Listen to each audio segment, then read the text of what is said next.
ქრისტიან-დემოკრატები საქართველოს პრეზიდენტ სპეციალურ მიმართვას უგზავნიან საპარლამენტო უმცირესობის ლიდერი გიორგი თარგამაძე მიხეილ სააკაშვილს ქართული ბიზნესის წინააღმდეგ სახელისუფლო აგრესიის შეჩერებისკენ მოუწოდებს. ქრისტიან-დემოკრატიული მოძრაობის ლიდერი მიიჩნევს, რომ სახელმწიფოს მაკონტროლებელი წნეხი ქვეყანას ნებისმიერი ბიზნესისთვის გამოუსადეგარს ხდის, რაც უმუშევრობაზე, სოციალურ ფონსა და წარმოების არარსებობაზე აისახება. სპეციალურ ბრიფინგზე ქრისტიან-დემოკრატების ლიდერმა 2011 წლის ბიუჯეტის პროექტზე ისაუბრა და განაცხადა, რომ პრემიერ-მინისტრთან შეხვედრისას ქვეყნის ეკონომიკურ პოლიტიკაზე პოზიციების დაახლოება ვერ მოხერხდა, რის გამოც ისინი ბიუჯეტს მხარს არ დაუჭერენ. ქრისტიან-დემოკრატების სპეციალურ მიმართვას პრეზიდენტს დღესვე გადაუგზავნიან.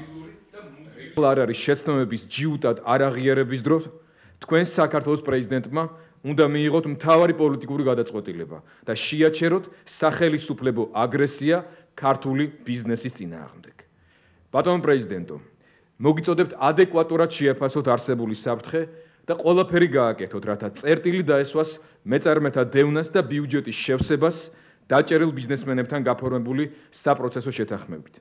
მივცეთ ქართულ დამსაქმებელს, განსაკუთრებით მცირე და საშუალო ბიზნესის წარმომადგენლებს გადარჩენის და განვითარების საშუალება. მხოლოდ ეს შეგვინარჩუნებს შანსს, რათა საბოლოოდ არ განადგურდეს საშუალო ფენა, რომელიც უნდა შექმნან ამ ქვეყნის დასაქმებულმა მოქალაქეებმა.